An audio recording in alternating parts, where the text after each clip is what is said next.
లక్షల్లో ప్రజాధనం వృధా. జడ్చర్ల పాత సిఎస్సిలో మందుల గుట్టలు, అసలు లెక్కలు ఎక్కడ? జడ్చర్లలో షాకింగ్. పాత సిఎస్సిలో కుప్పలు కుప్పలు మందులు. అధికారులు ఏమంటారు? ప్రభుత్వ ఆసుపత్రిలో సంచలనం, మందుల గుట్టలు బయటపడ్డాయి. ప్రజాధనం వృధా. జడ్చర్ల ప్రభుత్వ ఆసుపత్రిలో వెలుగు చూసిన షాకింగ్ ఘటన. ఇప్పుడు ఈ వార్త చూడబోయే ముందుగా మీరు ఛానల్ని సబ్స్క్రైబ్ చేసుకొని కామెంట్ చేయండి. JCL news.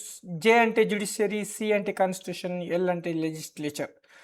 ప్రజా కష్టాలే, ప్రజా నష్టాలే ప్రజల ముందల పెట్టడంలో ముందుంటుంది. ఉమ్మడి పాలమూరు జిల్లా నెంబర్ 1 యూట్యూబ్ ఛానల్. నేను మీ పాలమూరు పౌడరు జేసీఎల్ న్యూస్ టీవీ జయపాల్. మరో సరికొత్త సంచలనాత్మక కథతో మీ ముందుకు వచ్చాను మిత్రులారా. మీరు కామెంట్ చేయండి, నేను చేస్తుంది తప్ప కరెక్టా? ఇంతకు ప్రభుత్వాలు ఏం చేయాలి? పాలకులు ఏం చేయాలి? అధికారులు ఏం చేయాలి? మనం కష్టపడి కట్టిన ట్యాక్స్ పైసలు ఇలా దుర్వినియోగం చేయడం ఎంతవరకు సమంజసం? అంతరిక్షంలోకి రాకెట్లు పోతున్నా పల్లెలకు మందులు వెళ్ళట్లేదు. ఈ నిర్లక్ష్యంపై మీ వాయిస్ కోసమే జైపాల్ ఎదురు చూస్తుంటాడు.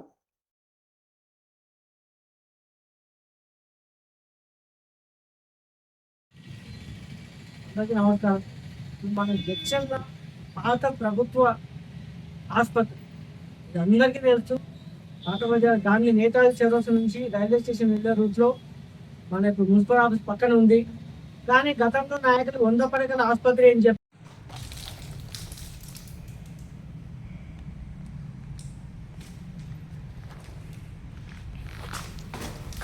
కట్టలు ఉన్నాయి, 1-2 కాదు.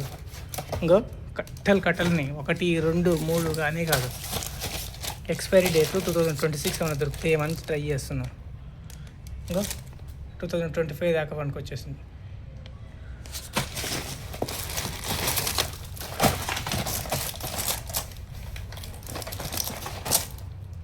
'24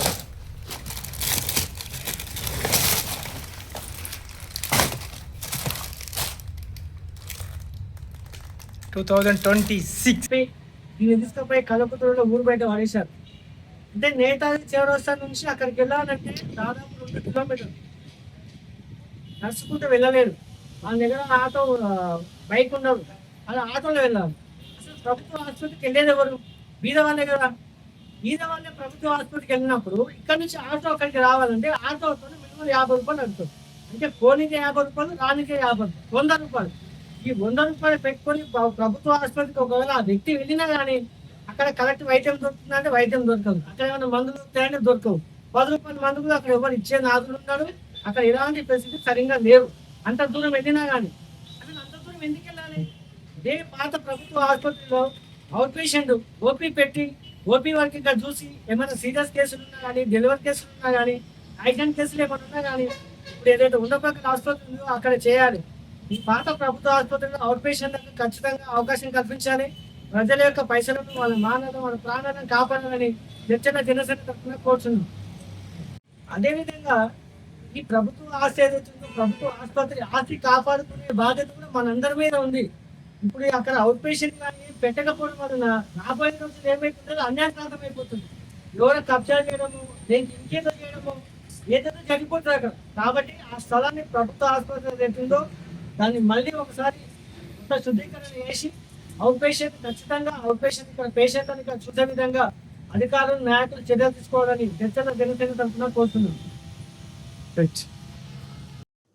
ఏనుగు గుడ్డిదైతే పిల్లి తోక చూపించిందన్న చందంగా మారింది జడ్చర్ల మున్సిపాలిటీ పరిధిలో పరిస్థితి. లక్షల్లో విలువ చేసే మందులను ఇప్పుడు మీకు సాక్ష్యంగా చూపిస్తున్నానండి, ఎక్స్క్లూజివ్గా జేసీఎల్ న్యూస్ టీవీలో. నిజమాగదు, తప్పు దాగదు. లక్షల్లో విలువైన మందులు పేదవాళ్లకు సమయానికి పంచితే ఆరోగ్యానికి పనికొచ్చేవి, కానీ నేడు చెత్త కుప్పలా పడున్నాయి. అది సిఎస్ఏ లేదు అంటే వ్యభిచారుల, తాగుబోతుల అడ్డానా అని తెలియాల్సి ఉంది. లక్షల్లో విలువైన సంపద మట్టిపాలు. అంతవరకు ఎక్స్పైర్ అయిన మాత్రలు, కనీసం బాక్సుల సీలు కూడా తీవకుండా కుప్పలు కుప్పలు ఎలా వేసారని స్థానికులు ఆందోళన చెందుతున్నారు. ఎక్స్పైర్ అయిన ఈ టాబ్లెట్లను కుక్కలు, పశువులు తింటే ఏమి జరుగుతుందో నష్టాన్ని మీ ఊహకే వదిలేస్తున్నా. చూడండి, ఈ టాబ్లెట్స్ని చూడండి, ఈ కథను చూడండి, ఈ కాన్సెప్ట్ చూడండి. జేసీఎల్ న్యూస్ టీవీ మీ ముందుకు సంచలనాత్మక కథ తీసుకొచ్చింది. ఎక్స్క్లూజివ్గా అదే ప్రాంతంలో ఉండి లైవ్ ఎక్స్ప్లెయిన్ చేస్తున్నాను. మీరు ఈ యాంకర్ పార్ట్ తర్వాత పూర్తి వీడియో చూడండి. మీ అభిప్రాయాన్ని కామెంట్ రూపంలో తెలియచేయండి. నేను మీ పాలమూరు పౌరుడు, JCL news TV Jaipal.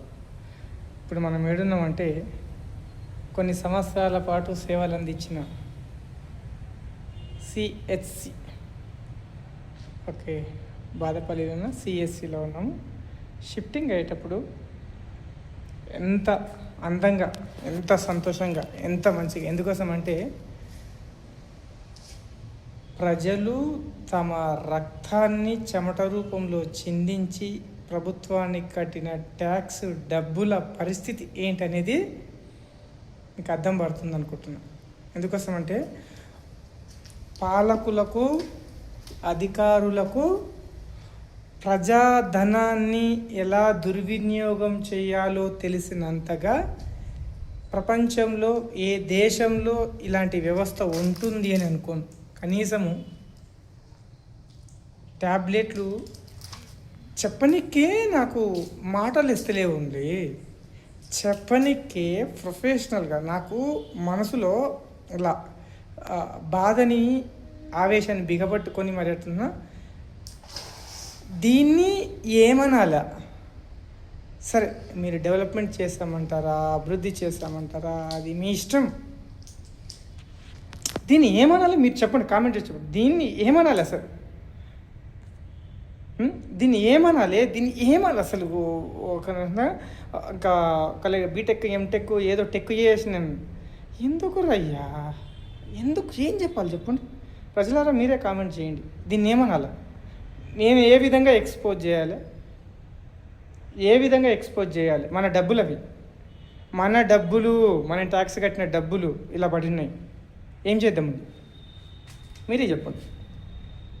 CM Revanth Reddy గారు, మాజీ మంత్రి లక్ష్మణ్ రెడ్డి గారు, ప్రస్తుత శాసనసభ్యుడు అనిరుద్ రెడ్డి గారు, మున్సిపాలిటీ అధికారులు, జిల్లా కలెక్టర్ గారు, సామాన్యంగా గారు అని ఇప్పటికనే మామూలుగా, ఎందుకోసం అంటే ప్రస్తుతం ఇప్పుడు యూట్యూబర్ని అక్రిడేషన్ కార్డు ఏం లేదు.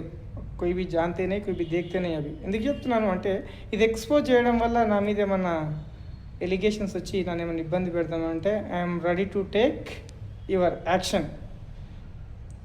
ప్రజలు మీరు చెప్పండి, జైపాల్ చేస్తుంది కరెక్టా తప్ప? ఎందుకోసం అంటే పొట్ట తిప్పల కోసము నేను నానా కష్టపడి స్తంభాలెక్కి వైర్లు గుంజుకొని ₹1 సంపాదించుకొని ఆ మిగిలిన రూపాయి తర్వాత ఖాళీ టైంలో సమాజానికి పనికొచ్చే 4 వీడియోలు చేస్తున్నాను నేను అనుకుంటున్నాను. నిజంగా పనికొస్తున్నాయో లేవో కామెంట్ రూపంలో మీరే చెప్పాలి. ఇంత నిర్లక్ష్యపు వ్యవస్థ, ఇంత నిర్లక్ష్యపు అధికారులు, ఇంత నిర్లక్ష్య పరిపాలన, ప్రజలు అంటే చిన్న చూపు, ప్రజలు అంటే ఈసడించుకుంటారు. ఎందుకోసం అంటే మీకు జీతాలు ఇచ్చేది ప్రజలయ్యా. కొద్దిగా సోయి తెచ్చుకో. మీకు జీతాలు ఇచ్చేది ప్రజలు, ప్రభుత్వాలు కాదు. మీరు ప్రజలకు, భారత రాజ్యాంగం చెప్తుంది ప్రజలకు మీరు సేవకులు. కానీ మీ కాళ్ళు చేతులు గడ్డం పట్టుకోవాలి. రీసెంట్గానే నాకు సమస్య వచ్చింది, నా కుటుంబానికి సమస్య వచ్చింది. నేను చేసిన సేవే అయి ఉండొచ్చు. దానికి ఎక్స్ మినిస్టర్ లక్ష్మణ్ రెడ్డి గారు సహకరించారు, సపోర్ట్ చేశారు. దగ్గర ఏ డిపార్ట్మెంట్కి వెళ్ళింది తెలుసా? 18 డిపార్ట్మెంట్లలో నేను పలానా సమాజ సేవ చేస్తా సార్, నా కుటుంబానికి సమస్య వచ్చింది అంటే కొందరు ఓఎస్డీలు 20 ఇస్తా, 30 ఇస్తా, 40 ఇస్తా అడిగిన కందారినై వీడియో ఫుటేజ్ రికార్డ్ చేసి పెట్టిన. సందర్భం వచ్చినప్పుడు సౌండ్ ఏంటనేది ఒక రేంజ్లో పేలుస్తా. ఇది ట్రైలర్ మాత్రమే. అభి సినిమా బాకీ హై మిత్రా.